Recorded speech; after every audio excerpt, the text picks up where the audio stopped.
आशीष जी का रुख कर लेते हैं। आशीष जी, साध्वी प्रज्ञा सिंह आपकी सांसद हैं, आपकी पार्टी की वरिष्ठ नेता है।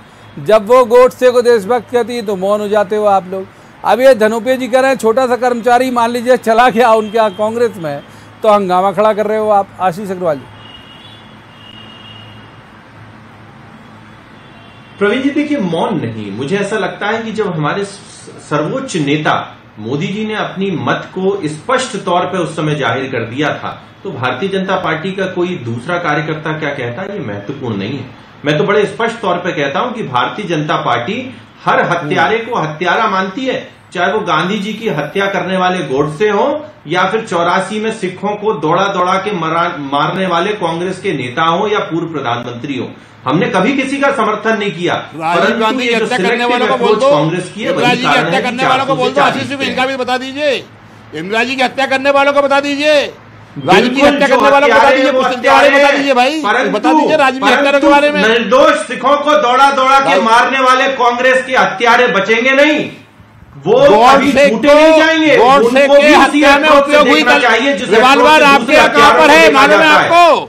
भाजपा के नेताओं के पास है वो महात्मा गांधी की हत्या करने वाले गोडसे की जो रिवाल्वर थी वो भाजपा के नेताओं के पास है।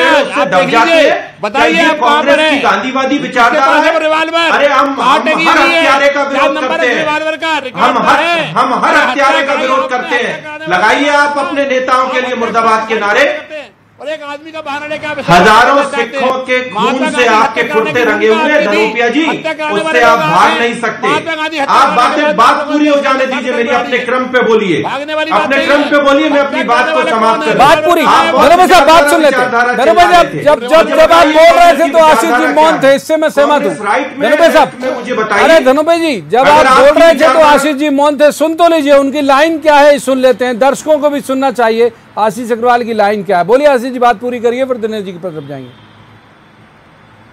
की लाइन है इनकी भाई, आपने पूछा साध्वी जी का। देखिए बड़ा स्पष्ट है, हम हर हत्यारे को हत्यारा मानते हैं, चाहे वो गांधी जी की हत्या करने वाले गोडसे हो या हजारों सिखों को दौड़ा दौड़ा के मारने वाले कांग्रेस के नेता हो। मैं कांग्रेस से पूछता हूँ कि विचारधारा कौन है?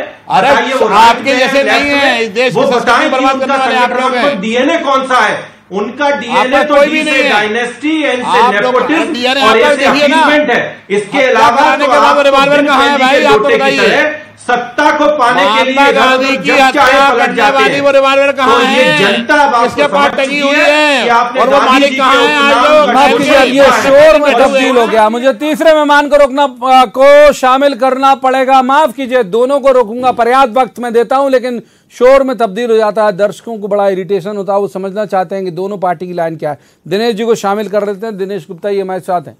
दिनेश जी, ये जो जिस बात से पहले आपसे चर्चा की शुरुआत की थी, नगर निगम चुनाव है, नगरीय निकाय चुनाव, इतना बड़ा ओहदा, खुद भी बहुत वरिष्ठ नेता हैं जेपी धनोपिया साहब, वो मान रहे हैं कि इतना बड़ा ओहदा नहीं है, वो भी कह रहे हैं कि इतना बड़ा ओहदा नहीं है, तो क्यों जरूरत पड़ी कांग्रेस को तब जब वो जानते थे कि उसकी फजीयत जो है यहाँ से लेकर दिल्ली तक चलेगी?